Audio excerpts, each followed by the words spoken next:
Hello everyone, this is the video of differentiation part 10. Today's topic is mean value theorem. This is the last video of differentiation. Okay, mean value theorem हमारे पास 3 types की होती हैं. First type is Lagrange mean value theorem, second is rules mean value theorem and third is Cauchy's mean value theorem. हमारे course में 2 types की Lagrange and rules 2 types की mean value theorem है. इन दोनों को हम लोगों को पढ़ना है. ठीक है, तो फर्स्ट हमारे पास क्या है, Lagrange mean value theorem. Rolle's theorem क्या है, ये लैग्रेंज मीन वैल्यू थ्योरम का ही एक स्पेशल केस है.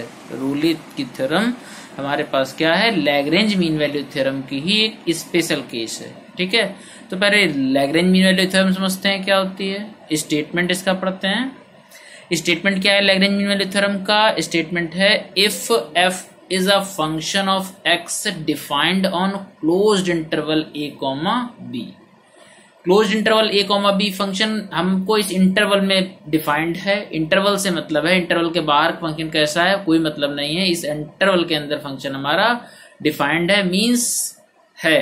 इसके अंदर फंक्शन क्या हो सकता है, डिफाइंड होगा each point of a to b. A to B के हर एक पॉइंट पर फंक्शन क्या होगा, डिफाइंड होगा. फंक्शन की एक स्पेशल वैल्यू होगी. ओके, तो फंक्शन हमारा close interval A comma B पर डिफाइंड है और किस टाइप का है. फर्स्ट कंडीशन है F is continuous in close interval A comma B. Continuity and differentiability अगर आप लोगों ने नहीं पढ़ा हुआ है तो इसके लिए भी हम आपको एक वीडियो दे देंगे. ठीक है, अभी हम आपको समझा भी देंगे कंटिन्यूटी कैसे चेक करते हैं जनरल केस में, कंटिन्यूटी एंड डिफरेंशियबिलिटी और डेरिवेबिलिटी. ठीक है, तो टेंशन वाली कोई बात नहीं है. F is continuous in closed interval A comma B and F is derivable. Derivable बोल सकते हैं या डिफरेंशिएबल भी बोल सकते हैं in open interval A comma B. Closed interval में क्या होता है, ए और बी के बीच के पॉइंट्स के अलावा बाउंड्री पॉइंट्स भी होते हैं, लेकिन ओपन इंटरवल में बाउंड्री पॉइंट्स नहीं होते हैं. ठीक है, बाउंड्री पॉइंट्स से मतलब नहीं है, लेकिन बीच के पॉइंट्स जितने भी होंगे सब पर फंक्शन कैसा होना चाहिए, डेरिवेबल. देन अब इस साइन का क्या मतलब है, इस साइन का मतलब होता है देयर एग्जिस्ट. ओके, इसका मतलब होता है देयर एग्जिस्ट. तो then there exist at least one real number C belongs to open interval A comma B. Means open interval A comma B के बीच में कोई एक रियल नंबर सी जरूर मिलेगा. Eight least one real number means one और more than one हमारे पास value मिल सकती हैं जिस पर फंक्शन के डिफरेंशिएशन की वैल्यू किसके इक्वल होगी, F of B minus F of A upon B minus A. ये कंडीशन हमारे पास बताई गई है. ये लैग्रेंज मीन वैल्यू थ्योरम की कंडीशन है. ठीक है, अब इस लैग्रेंज मीन वैल्यू थ्योरम में 2 टाइप के क्वेश्चन बनते हैं. 2 टाइप्स के क्वेश्चन में फर्स्ट टाइप क्या होगा, फर्स्ट टाइप आपसे पूछा जाता है एप्लीकेबिलिटी, कि ये फंक्शन इस इंटरवल में एप्लीकेबल है या नहीं है. इस फंक्शन में Lagrange theorem, Lagrange mean value theorem applicable है या नहीं है. तो एप्लीकेबिलिटी चेक करने के लिए आपको ये 2 कंडीशन सिर्फ चेक करनी पड़ती हैं. फंक्शन में अगर ये 2 कंडीशन फॉलो हो रही हैं means Lagrange mean value theorem applicable हो जाएगी. ठीक है, तो पहली चीज एप्लीकेबिलिटी पूछी जाएगी. उसके लिए क्या करना होगा, आप इन 2 कंडीशन को सिर्फ देखिए कि फंक्शन आपका कंटिन्यूअस है, फंक्शन आपका डेरिवेबल है. दोनों कंडीशन अगर फॉलो हो रही हैं means Lagrange mean value theorem applicable है. दूसरा क्वेश्चन आपसे क्या पूछा जाता है, दूसरा क्वेश्चन आपसे पूछा जाता है वेरिफिकेशन के बारे में. ठीक है, वेरिफिकेशन पूछा जाता है. लैग्रेंज मीन वैल्यू थ्योरम का वेरिफिकेशन कीजिए. Lagrange mean value theorem verify हो रही है इस इंटरवल में या नहीं हो रही है. तो वो कैसे चेक करेंगे, आप इस फॉर्मूले से c की वैल्यू निकाल लेंगे. ठीक है, और c की वैल्यू अगर ओपन इंटरवल, देखिए c की वैल्यू कितनी आ रही है उससे मतलब नहीं है, जो भी वैल्यू आ रही है वो इस इंटरवल के अंदर होनी चाहिए. अगर इस इंटरवल के अंदर आपको c मिल रहा है तो समझ जाइएगा c क्या है, एटलीस्ट आपको इस कंडीशन से जो c की बहुत सारी वैल्यूज मिलेंगी या कितनी वैल्यू मिले उससे सारी वैल्यू से मतलब नहीं है, एटलीस्ट 1 वैल्यू इसके अंदर होनी चाहिए. बस आपकी सपोज कर लीजिए 3 वैल्यूज मिल रही हैं, 1 वैल्यू ही इसके अंदर है, बाकी दोनों वैल्यू बाहर है इंटरवल के, तो कोई बात नहीं, हमको अगर एटलीस्ट 1 वैल्यू मिल रही है हमारे लिए काफी है। 2 वैल्यूज मिल रही है तब भी कोई प्रॉब्लम नहीं, 3 वैल्यूज मिल रही है तब भी कोई प्रॉब्लम नहीं, लेकिन 1 वैल्यू, एटलीस्ट 1 वैल्यू जरूर मिलनी चाहिए। ठीक है, अगर वो वैल्यू मिल जाती है सी की वैल्यू इस इंटरवल के अंदर, तो आप क्या बोल सकते हैं, ये आपका वेरिफिकेशन देगा, वेरीफाई हो जाएगी आपकी कौन सी, लैग्रेंज मीन वैल्यू थ्योरम। अगर सी की वैल्यू इस इंटरवल के अंदर बिलोंग कर गई तो इस फॉर्मूले से सी की वैल्यू निकालिए, और सी की वैल्यू इंटरवल के अंदर आ रही है एटलीस्ट 1 वैल्यू, तो बोल देंगे Lagrange mean value theorem verified. ठीक है, तो लैग्रेंज मीन वैल्यू थ्योरम पर 2 क्वेश्चन बनते हैं, फर्स्ट एप्लीकेबिलिटी, सेकंड वेरिफिकेशन। अब समझते हैं ज्योमेट्रिकल इंटरप्रिटेशन के बारे में कि ये एफ डैश ऑफ सी को हमने F of B minus F of A upon B minus A कैसे लिखा। ठीक है ना, ये कहां से आया, इस चीज को समझते हैं ग्राफ के थ्रू। तो ज्योमेट्रिकल इंटरप्रिटेशन क्या समझते हैं कि हमारे पास कोई एक कर्व है, सपोज कर लीजिए ये हमारा कर्व था y is equal to F of X. अब ये कर्व कहां से कहां तक जा रहा है उससे मतलब नहीं है, हमको a to b, x is equal to a to x is equal to b के बीच में कर्व हमारा डिफाइंड होना चाहिए। हर x की वैल्यू पर, ईच x की वैल्यू पर हमको फंक्शन की एक यूनिक वैल्यू मिलनी चाहिए। ठीक है ना, तो हमारे पास a टू b के बीच में फंक्शन हमारा डिफाइंड है। ठीक है, अब x is equal to a पर जो फंक्शन की वैल्यू मिलेगी ये क्या होता है, ये x होता है और ये क्या होता है, y होता है। तो x is equal to a पर जो फंक्शन की वैल्यू मिलेगी उसका नाम है f of a, x is equal to b पर जो फंक्शन की वैल्यू मिलेगी उसका नाम क्या होता है, f ऑफ b। ठीक है, मींस इस पॉइंट का नाम क्या हो जाएगा, p वाले पॉइंट का नाम हो जाएगा, पॉइंट का नाम कैसे रखते हैं, कोऑर्डिनेट x, y, x की वैल्यू कितनी है a एंड b की y की वैल्यू कितनी है f ऑफ a। यहां पर इस q वाले पॉइंट का क्या हो जाएगा कोऑर्डिनेट, x की वैल्यू है b एंड y की वैल्यू है f ऑफ b। ठीक है, तो हमसे बोल क्या रहा है, लैग्रेंज मीन वैल्यू थ्योरम का मतलब क्या होता है, इसका मतलब ये होता है कि a एंड b, a और b के बीच में आपको एक ऐसा पॉइंट जरूर मिलना चाहिए। ये लैग्रेंज मीन वैल्यू थ्योरम का कहना है कि a एंड b के बीच में, a वाले पॉइंट पर फंक्शन, इस पॉइंट का नाम है a कॉमा एफ ऑफ ए, इसका नाम है b comma F of b। तो कर्व पर इन दोनों पॉइंट्स के बीच में एक ऐसा पॉइंट जरूर मिलना चाहिए जिस पर अगर हम टेंजेंट ड्रॉ करें तो वो टेंजेंट कैसी होनी चाहिए, इन दोनों इंड पॉइंट, जो a कॉमा b इंटरवल था, a कॉमा b जो इंटरवल है हमारे पास, इंटरवल जो दिया गया था, इस पर जो पॉइंट होगा, a पर जो पॉइंट है वो क्या है, a कॉमा एफ ऑफ ए, और b वाले दूसरी जो बाउंड्री वैल्यू है उस पर जो पॉइंट है उसका नाम है F of b comma F of b। तो इन दोनों पॉइंट्स को, इंड पॉइंट्स को, कर्व जहां पर डिफाइंड था उनकी बाउंड्री वैल्यूज को ज्वाइन करने वाली कॉर्ड, ये हमारे पास एक कॉर्ड आ रही है P एंड Q, ज्वाइन करने वाली लाइन के पैरेलल होना चाहिए। फिर से बता देते हैं, A एंड B के बीच में एक पॉइंट C, एक पॉइंट, एटलीस्ट 1 पॉइंट हमको ऐसा जरूर मिलना चाहिए जिस पर अगर हम टेंजेंट ड्रॉ करें तो वो टेंजेंट इन दोनों बाउंड्री पॉइंट्स, इन दोनों एंड पॉइंट्स को ज्वाइन करने वाली कॉर्ड या लाइन के कैसी होनी चाहिए, पैरेलल होनी चाहिए। ये कहना है लैग्रेंज थ्योरम का। अच्छा, अब बात करते हैं पैरेलल के लिए। 2 लाइंस अगर पैरेलल हैं तो उनकी स्लोप्स क्या होती हैं, इक्वल होती हैं। अब PQ की स्लोप कैसे निकालेंगे, अगर P और Q दो पॉइंट्स को ज्वाइन करने वाली लाइन है, दोनों पॉइंट्स हमको पता है, तो 2 पॉइंट्स अगर पता होते हैं तो स्लोप निकालने का formula y2 minus y1 upon x2 minus x1, यही तो होता है। तो y2 x1 y1 x2 y2, तो y2 minus y1 upon x2 minus x1। Okay, अब समझते हैं टेंजेंट की स्लोप कैसे निकालेंगे। तो टेंजेंट, आपके पास आगे एक चैप्टर है एप्लीकेशन ऑफ डेरिवेटिव, वहां पर टेंजेंट एंड नॉर्मल भी हम लोग पढ़ेंगे। तो टेंजेंट एंड नॉर्मल में क्या होता है, अगर स्लोप निकालने का तरीका क्या होता है टेंजेंट के लिए, तो किसी भी लाइन की, टेंजेंट क्या है, एक लाइन है, और लाइन की स्लोप निकालने के लिए आपको अगर थीटा पता हो, what is theta, theta is an angle that a line makes with the positive direction of x axis। एक टेंजेंट क्या होती है, थीटा क्या होता है, एक एंगल होता है जिसको लाइन ने positive direction of x axis के साथ में बनाया हुआ होता है। ठीक है, तो थीटा अगर आपको पता है तो m is equal to tan theta formula होता है। अगर एक लाइन पर 2 पॉइंट्स पता है तब भी हम निकाल सकते हैं y2 minus y1 upon x2 minus x1 वाले फॉर्मूले से, है ना। और लाइन की इक्वेशन अगर पता है ax plus by plus c is equal to 0, general equation of line, तब भी हम बता सकते हैं slope minus times coefficient of x upon coefficient of y।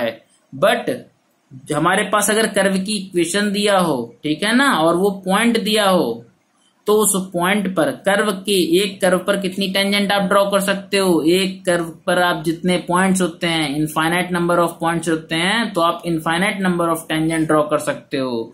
तो हर एक टेंजेंट के लिए क्या होगा, हर टेंजेंट की स्लोप अलग अलग होगी। तो कर्व की इक्वेशन से आप डिफरेंशिएशन निकाल लीजिए, dy अपॉन dx निकाल लीजिए। और dy अपॉन dx में क्या करते हैं, ये dy upon dx slope of the tangent का काम करता है। Slope of the tangent at x, y। आप कर्व पर जिस पॉइंट पर, कर्व पर बहुत सारे पॉइंट्स होते हैं, जिस पॉइंट पर टेंजेंट ड्रॉ करेंगे वो टेंजेंट लगाएगी।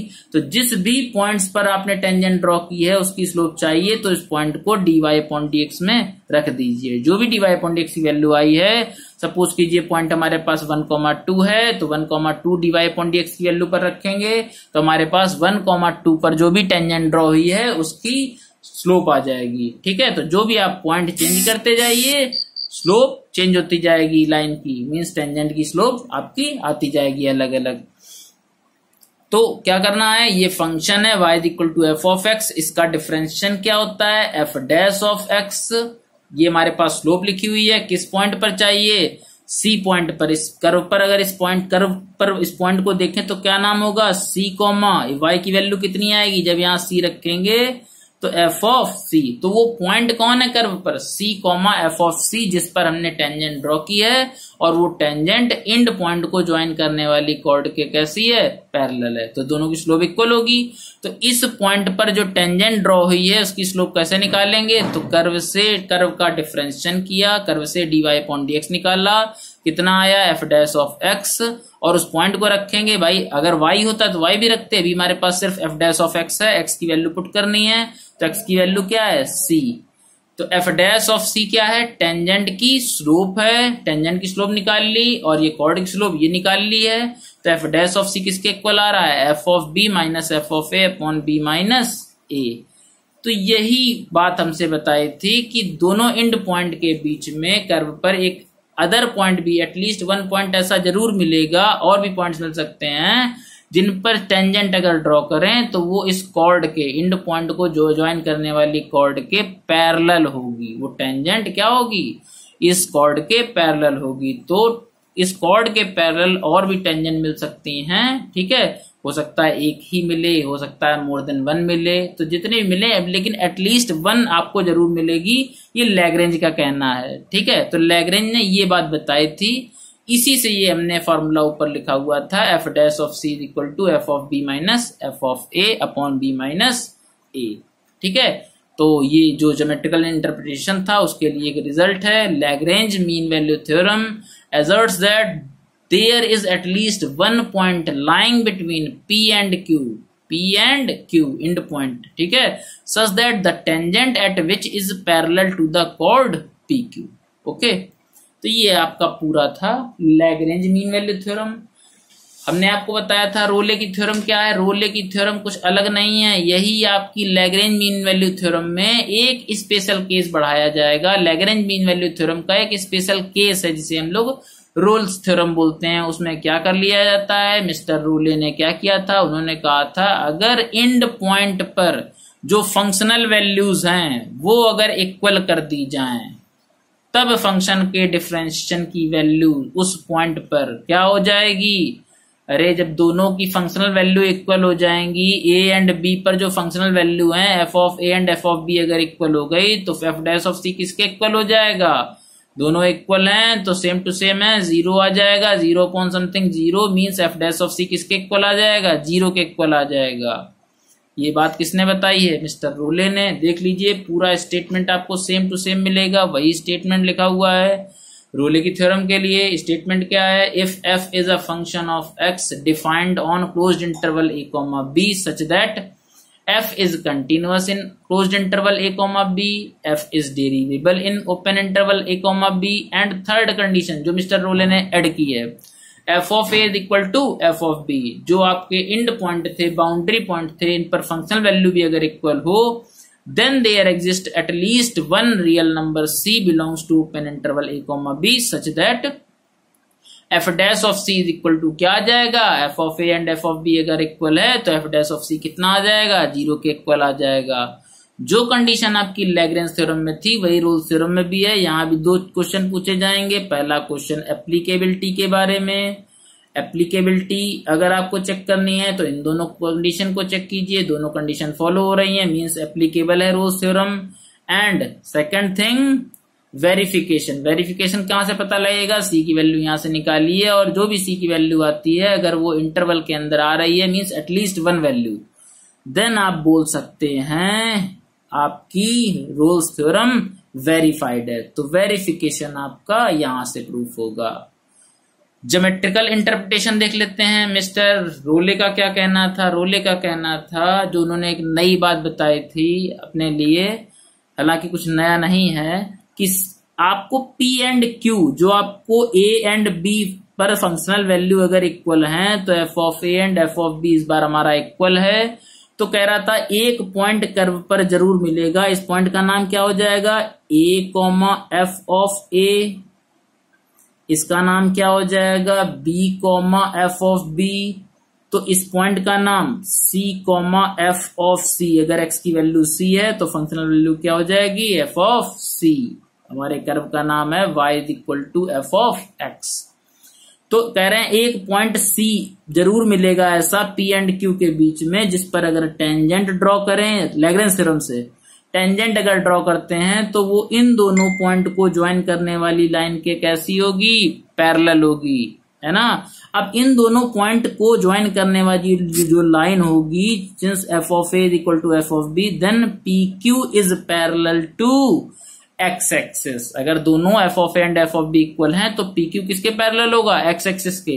मींस जो पॉइंट मिलेगा a एंड b के बीच में एक ऐसा पॉइंट था जिस पर अगर टेंजेंट ड्रॉ कर दें तो वो PQ के पैरेलल होगी। अगर PQ के पैरेलल होगी मींस x एक्सिस के भी पैरेलल होगी। तो वो ये कहना चाहते थे कि इंड पॉइंट को ज्वाइन एंड इंड पॉइंट के बीच में, a एंड b के बीच में एक ऐसा point C comma f of C curve पर जरूर मिलेगा, जिस पर अगर टेंजेंट ड्रॉ करें तो वो टेंजेंट किसके पैरेलल होगी, x एक्सिस के पैरेलल होगी। ये उन्होंने अपनी नई बात जोड़ी थी।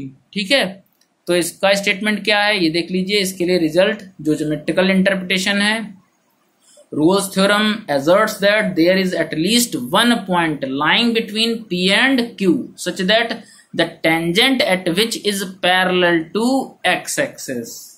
कि हमारे पास एटलीस्ट वन पॉइंट जरूर मिलेगा P और Q के बीच में, जिस पर अगर टेंजेंट ड्रॉ करें तो किसके पैरेलल होगी, x एक्सिस के पैरेलल होगी। अगर कोई टेंजेंट, कोई लाइन x एक्सिस के पैरेलल है, मींस थीटा की वैल्यू कितनी हो जाएगी, 0 डिग्री। उस लाइन ने positive direction of x axis के साथ कितना एंगल बनाया होगा, 0 डिग्री। तो स्लोप क्या होगी उस लाइन की, m is equal to tan 0 means 0। तो स्लोप 0 होगी। तो हम लोग कैसे निकालते थे स्लोप, हमने बताया था, आगे हम लोग पढ़ेंगे टेंजेंट एंड नॉर्मल। अगर कर्व की equation y is equal to f of c x है तो टेंजेंट की स्लोप क्या होगी, dy upon dx means f dash of x। और जिस पॉइंट पर निकालनी हो तो c पॉइंट पर अगर निकालनी हो तो x की प्लेस पर क्या रख देते हैं, c। तो c पॉइंट पर जो टेंजेंट की स्लोप होगी वो किसके इक्वल होगी, 0। क्यों, जो टेंजेंट होगी वो x एक्सिस के पैरेलल होगी। तो ये आपकी रोल्स थ्योरम थी। Lagrange theorem and Rolle's theorem आपने समझ लिया है। इसके बाद क्या करते हैं, कुछ प्रॉब्लम्स देखते हैं Rolle's theorem and Lagrange theorem पर बेस्ड।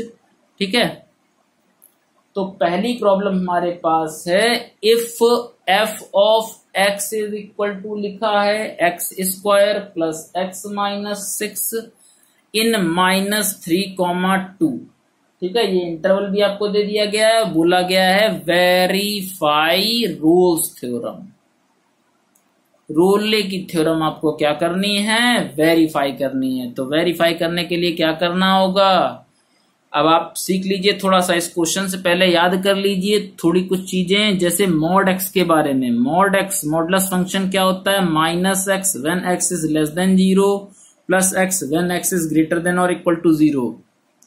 ग्राफ क्या होता है मॉड एक्स का? मॉड एक्स का ग्राफ होता है वी टाइप का होता है, ठीक है। मॉड एक्स अगर ये लिखा हुआ है तो 0 पर टर्न करता है, अगर ऐसे ही लिखा होता मॉड एक्स माइनस 2 तो कहां टर्न करता? इसकी वैल्यू क्या होती? Mod x minus 2 and x minus 2, और देखिए 0 के इक्वल करके देख लिया कीजिए, आपको पता लग जाएगा 2। तो जो काम 0 कर रहा था वही काम अब कौन करेगा? 2। लेस देन 2 के लिए माइनस टाइम्स जो भी अंदर दिया है मॉड के, और एक्स इज ग्रेटर देन और इक्वल टू पर क्या हो जाएगा? जो भी लिखा हुआ है वही आ जाएगा। और इसका ग्राफ कैसे बनेगा? इसका ग्राफ कहां टर्न करेगा? 2 पर, और 2 कहां है? ये है, ठीक है। ये क्या होता है यहाँ पर y की वैल्यू x होती है माइनस एक्स, और यहाँ पर y की वैल्यू कैसी होती है? x। मॉड x की दो वैल्यूज होती हैं। यहाँ पर y की वैल्यू क्या हो जाएगी? x माइनस 2, और ये जो लाइन जा रही है इसका नाम क्या हो जाता है? Minus times x minus 2। तो याद रखिएगा मॉड x के बारे में थोड़ा सा क्वेश्चन से पहले जानकारी दे देते हैं। Mod x is continuous at everywhere. Mod x क्या होता है? पूरी रियल नंबर लाइन पर कंटिन्यूअस होता है, लेकिन मॉड एक्स डिफरेंशिएबल हर जगह नहीं होता है, या हर जगह होता है, सिर्फ एक पॉइंट पर नहीं होता है। Mod x is differentiable eight everywhere, ठीक है, एक्सेप्ट वन पॉइंट। कौन सा पॉइंट है? x is equal to 0। x is equal to 0 पर मॉड x आपका डिफरेंशिएबल नहीं होता है, बस ये याद रखिएगा। मॉड x के लिए मॉड x कंटिन्यूअस तो हर जगह होता है, लेकिन डिफरेंशिएबल सिर्फ x इज इक्वल टू 0 पर नहीं होता है, बाकी हर जगह डिफरेंशिएबल होता है। तो ये आपके काम आएगी कुछ चीज। दूसरी चीज पॉलिनोमियल। पॉलिनोमियल क्या होता है?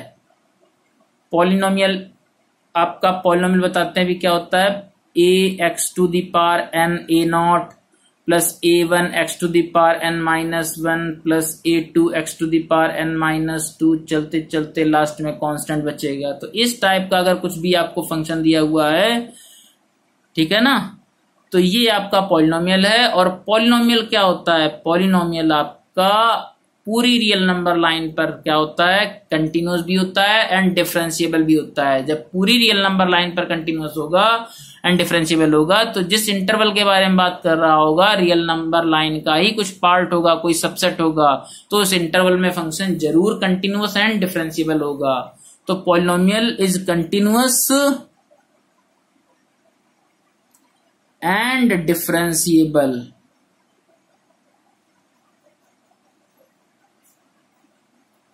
Eight everywhere. तो मॉडल जो पॉलिनोमियल्स होते हैं वो हर जगह कंटिन्यूअस भी होते हैं एंड डिफरेंशिएबल भी होते हैं। दूसरी चीज आप एक पॉइंट्स रख करके, एक इनडिटर्मिनेट फॉर्म नाम होता है, इनडिटर्मिनेट फॉर्म्स। अगर कोई भी वैल्यू रखने पर, x की कोई भी वैल्यू रखने पर 0/0 बन रहा हो, समझ जाइएगा आपको कंटिन्यूटी चेक करनी पड़ेगी। चेक करने के लिए हम आपको अलग वीडियो देंगे, ठीक है, उसमें समझिएगा कंटिन्यूटी एंड डिफरेंशिएबिलिटी। तो 0/0, infinite upon infinite, infinite minus infinite, infinite to the power 0, 0 to the power 0, 1 to the power infinite. ऐसा अगर कुछ बनता है समझ जाइएगा 0 इंटू इनफाइनाइट एक, ये हमारे पास इंडिटरमिनेट फॉर्म होती हैं। अगर x की कोई भी वैल्यू रखने पर ऐसा कुछ बन रहा है या इनफाइनाइट भी बन रहा है, तो समझ जाइएगा उस टाइम आपको चेक करना पड़ेगा। या आप अगर इनफाइनाइट बन रहा है तो आप समझ जाइएगा फंक्शन आपका कंटिन्यूअस नहीं होगा। अगर ऐसा कुछ बन रहा है समझ जाइएगा चेक करना पड़ेगा। अगर सिर्फ इनफाइनाइट बन रहा है मतलब आपका फंक्शन आपका कंटिन्यूअस नहीं है, ठीक है ना। तो ये एक चेक करने का मेथड है किसी भी फंक्शन को। तो हम क्या करते हैं, हमारे पास क्वेश्चन क्या था, ये तो कंटिन्यूटी एंड डिफरेंशिएबिलिटी की बात हो गई थी। हमारे पास क्वेश्चन था, वेरीफाई करना था। फंक्शन हमारा है f of x is equal to x² plus x minus 6, interval क्या था -3, 2, वेरिफिकेशन करना था। रोज थ्योरम का। तो क्या करें भाई, फंक्शन ये दिया गया है, पॉलिनोमियल है, आप -3 से 2 के बीच का कोई भी नंबर यहाँ रखेंगे तो कभी प्रॉब्लम नहीं होगी, कोई ना कोई फाइनाइट नंबर मिलेगा। और अगर कोई फाइनाइट नंबर मिल रहा है मतलब फंक्शन आपका कंटिन्यूअस है। ठीक है, कोई भी नंबर रखोगे कुछ ना कुछ वैल्यू ही आएगी, इनफाइनाइट नहीं बनेगा, 0/0 नहीं बनेगा, इनफाइनाइट अपॉन इनफाइनाइट नहीं बनेगा, इनफाइनाइट माइनस इनफाइनाइट नहीं बनेगा, इस टाइप का कोई भी चीज नहीं मिलेगी, कोई ना कोई फाइनाइट नंबर ही आएगा। इसका मतलब फंक्शन तुम्हारा कंटिन्यूअस है। ऐसे आप कंटिन्यूटी पहचान सकते हैं। सेम वे आप डिफरेंशियबिलिटी भी पहचान सकते हैं। कैसे, फंक्शन का तुरंत डिफरेंशिएशन कर लीजिए, आपका 2x+1 आएगा। इस ओपन इंटरवल की बात करते हैं डिफरेंशिएबिलिटी के लिए, तो -3 और 2 छोड़ दीजिए। हालांकि यहाँ पर ये पॉलिनोमियल टाइप का है तो यहाँ -3 रखिए या 2 रखिए या बीच का कोई भी नंबर रखिए, हर पॉइंट पर आपको एक फाइनाइट वैल्यू मिलेगी। इसका मतलब फंक्शन का डिफरेंशिएशन में अगर -3 से 2 के बीच का कोई भी नंबर आप रख सकते हो, इसका मतलब फंक्शन आपका डिफरेंशिएबल भी है। तो कंटिन्यूटी एंड डिफरेंशिएबिलिटी आपको यहाँ चेक नहीं करनी है, सिर्फ आपको ध्यान देना है कि फंक्शन आपका कंटिन्यूअस एंड डिफरेंशिएबल है या नहीं है। तो फंक्शन आपका कंटिन्यूअस भी है एंड डिफरेंशिएबल भी है। वेरिफिकेशन के लिए क्या जरूरत पड़ती है, सी की वैल्यू। और रोज थ्योरम में हमको क्या करना होता है, पहले F of A and F of B भी चेक कर लीजिए आप। What is F of A, A कौन है भाई, ए आपका फर्स्ट बाउंड्री होती है एंड बी आपकी सेकंड बाउंड्री होती है। एफ ऑफ ए आप देख लीजिए, ए मीन्स 3 -3। एफ ऑफ -3 की वैल्यू क्या है, एक्स के प्लेस पर -3 रखेंगे तो वैल्यू क्या मिलेगी भाई, 9 -3 -6 मतलब 0। एफ ऑफ बी की वैल्यू क्या होगी, एफ ऑफ बी की वैल्यू, एफ ऑफ बी कितना है 2, तो x के प्लेस पर 2 रखेंगे, 2² + 2 - 6, 4 + 2 - 6 मीन्स 6 - 6 0।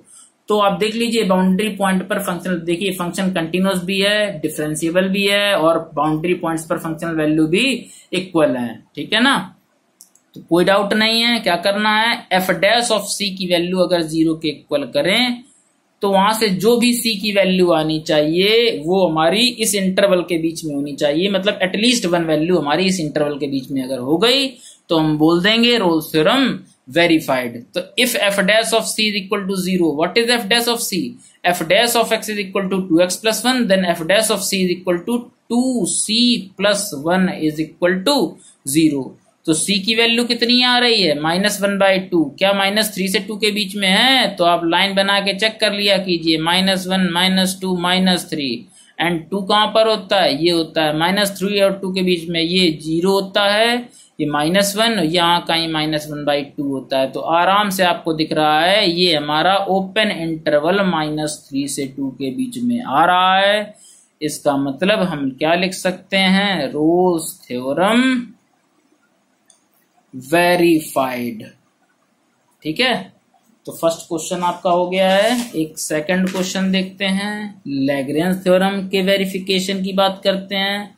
लैग्रेंज थ्योरम के लिए क्या है, if f of x is equal to x² - 2x + 4। ठीक है, क्या बोल रहा है, verify Lagrange theorem, verify Lagrange theorem. तो लैग्रेंज थ्योरम वेरीफाई करानी है तो क्या चेक करना है, फंक्शन हमारे पास क्या है, x² - 2x + 4। फंक्शन का डिफरेंशिएशन क्या है, 2x - 2। फंक्शन भी हमारा पॉलिनोमियल है, फंक्शन का डिफरेंशिएशन भी पॉलिनोमियल है, मींस फंक्शन आपका कैसा है, इंटरवल तो हम लोगों ने लिया ही नहीं, इंटरवल है क्लोज इंटरवल 1,5। ठीक है, इस इंटरवल में देखना है। आप ऐसे भी देख सकते हो 1 to 5 के बीच का कोई भी नंबर यहाँ रखेंगे तो ऑल टाइम कोई ना कोई फाइनाइट वैल्यू आएगी। इसका मतलब फंक्शन कंटिन्यूअस है। और डिफरेंशिएशन में अगर 1 to 5 के बीच का कोई भी नंबर रखेंगे तो कभी कोई प्रॉब्लम नहीं आएगी, मीन्स कोई ना कोई एक फाइनाइट वैल्यू देगा। इसका मतलब फंक्शन भी हमारा डिफरेंशिएबल भी है। तो फंक्शन कंटिन्यूअस भी है, डिफरेंशिएबल भी है, और इसमें बाउंड्री पॉइंट्स निकाल लेते हैं, लेकिन इक्वल हो या ना हो उससे हमको कोई मतलब नहीं है, क्योंकि इक्वल कहां पर होता है, अगर इक्वल हो गया तो समझ लीजिए वो रोल्स थ्योरम बन जाएगा, लैग्रेंज का एक स्पेशल केस। खैर, एफ ऑफ ए कौन होता है भाई, first boundary, B second boundary. F of A means F of 1। F of 1 कैसे निकालेंगे, फंक्शन में एक्स के प्लेस पर 1 रखेंगे, कितना आ जाएगा भाई 1 minus 2 plus 4 4 plus 1 5 5 minus 2 3 and F of B की वैल्यू कितनी आएगी बी की वैल्यू 5 है 5 रखा 5 square minus 2 into 5 plus 4 25 minus 10 plus 4 25 minus 10 15 15 plus 4 19। तो कैसे निकालते हैं सी की वैल्यू तो if F dash of C is equal to Lagrange mean value theorem से या ऐसे लिख सकते हो from Lagrange mean value theorem Lagrange mean value theorem. तो F dash of C is equal to क्या फार्मूला होता है लैग्रेंज के लिए F of B minus F of A upon B minus A. F dash of C क्या होगा तो F dash of x ये लिखा हुआ है F dash of C 2c minus 2 F of B 19 F of A 3 B की value 5 है A की वैल्यू 1 है 2c minus 2 is equal to 19 minus 3 कितना हो जाएगा 16 5 माइनस 1 4 तो 2c minus 2 is equal to 4 2 का डिवाइड कर दिया तो c minus 1 is equal to 2 means c is equal to 3 और 3 आपका 1,5 जो इंटरवल है ओपन वाला देखते हैं क्योंकि बाउंड्री छोड़ करके बीच में ही कोई नंबर मिलना चाहिए तो 1 और 5 के बीच में एक 3 आ रहा है इसका मतलब लैग्रेंज थ्योरम भी वेरीफाइड है लैग्रेंज थ्योरम वेरीफाइड। ठीक है लैग्रेंज थ्योरम आपकी वेरीफाइड हो गई है। अब एक थर्ड प्रॉब्लम ले लेते हैं एप्लीकेबिलिटी के बारे में एप्लीकेबिलिटी चेक करनी है हमको। ठीक है रोज थ्योरम की एप्लीकेबिलिटी चेक करनी है। F of X is equal to लिखा हुआ है X to the power 1/3 and interval लिखा है -1 to +1। एप्लीकेबिलिटी चेक करनी है applicability of Rolle's theorem. Rolle's theorem की एप्लीकेबिलिटी चेक करनी है तो कैसे चेक करेंगे सबसे पहले कंटिन्यूटी फिर डिफरेंशियबिलिटी। तो चलिए फंक्शन तो हमारे पास है ही फंक्शन का डिफरेंशिएशन और कर लेते हैं। फंक्शन का डिफरेंशिएशन किया तो X to the power n का formula n X to the power n minus 1 means 1/3 X to the power -2/3 denominator में ले आएंगे तो पावर प्लस की हो जाएगी। तो समझ लीजिए आपके पास क्या क्या चीज है कंटिन्यूटी के बारे में। फंक्शन कंटिन्यूअस है -1 से +1 आपको पता है क्यूब रूट माइनस का माइनस ही आ जाता है माइनस के क्यूब रूट में कोई प्रॉब्लम नहीं होती है स्क्वायर रूट में प्रॉब्लम होती है 1/3 मीन्स क्यूब रूट। तो -1 अगर हम रखेंगे और +1 रखेंगे तो कोई प्रॉब्लम नहीं -1 से +1 के बीच का कोई भी नंबर रखोगे कोई ना कोई फाइनाइट वैल्यू मिलेगी मींस फंक्शन आपका कंटिन्यूअस है। डिफरेंशियबिलिटी के बारे में बात करते हैं तो फंक्शन का डिफरेंशिएशन ये लिखा हुआ है और देखिए 0 रखने पर प्रॉब्लम आएगी क्योंकि 0 रखोगे अपॉन में 0 का मतलब 1/0 मींस इनफाइनाइट। ठीक है ना तो 0 पर फंक्शन हमारा डिफरेंशिएबल नहीं होगा क्योंकि फंक्शन के डिफरेंशिएशन में x इज इक्वल टू 0 आप नहीं रख सकते हैं जो कि -1 से +1 के बीच में है। 0 पर फंक्शन आपका डिफरेंशिएबल नहीं होगा क्योंकि 0 रखने पर इनफाइनाइट मिल रहा है। फर्स्ट थिंग ये थी इसमें। सेकंड थिंग अगर रोल्स थ्योरम की बात कर रहे हो तो बाउंड्री पर फंक्शन की वैल्यू इक्वल होनी चाहिए। -1 का क्यूब रूट होता है -1 एंड +1 का क्यूब रूट होता है +1 तो बाउंड्री वैल्यूज भी इक्वल नहीं है। एफ ऑफ ए मीन्स -1 का क्यूब रूट एंड -1 का क्यूब रूट -1 होता है and F of B means 1 का क्यूब रूट 1 का क्यूब रूट 1 होता है जो कि इक्वल नहीं है। तो first thing F of X is not differentiable. एक आप कोई आपने रेस्ट्रिक्शंस देखा एक अगर आपके पास है कि first thing is not follow तो आप अगर कोई भी एक चीज आपकी फॉलो नहीं हो रही है तो बस उसी को लिख करके आप सीधे लिख सकते हो Rolle's theorem is not applicable. 2 thing हमने आपको बता दी क्योंकि इस क्वेश्चन में थी अदरवाइज एक से भी आपका काम चल जाता है। F of X is not differentiable at X is equal to 0 belongs to open interval -1 to +1। तो -1 से +1 के बीच में एक ऐसा नंबर आ रहा है जिस पर फंक्शन डिफरेंशिएबल नहीं है इसका मतलब Rolle's theorem is not applicable. Rolle's theorem is not applicable. यहां पर रोल्स थ्योरम आपकी एप्लीकेबल नहीं होगी। ठीक है, अब बात कर लेते हैं, एक फंक्शन है मॉड एक्स। ठीक है, और मॉड एक्स के बाद इंटरवल दे रखा है -2/3, और एप्लीकेबिलिटी के बारे में बात की गई है, applicability of Lagrange theorem. Lagrange theorem की एप्लीकेबिलिटी के बारे में बात की गई है। तो क्या करें भाई, कोई है प्रॉब्लम? तो मॉड एक्स आपको पता होता है 0 पर कंटिन्यूअस नहीं होता है, और -2 और 3 के बीच में एक नंबर 0 है। तो बस ज्यादा कुछ नहीं करना है, since mod x is not differentiable at x is equal to 0, और 0 बता दीजिए ओपन इंटरवल के बीच में ही एक पॉइंट है। इसका मतलब Lagrange theorem, Lagrange mean value theorem is not applicable. ठीक है ना, तो ये आपकी roles theorem and Lagrange theorem थी, ये वेरिफिकेशन था, एप्लीकेबिलिटी थी। Okay, thank you. आज के लिए इतना ही।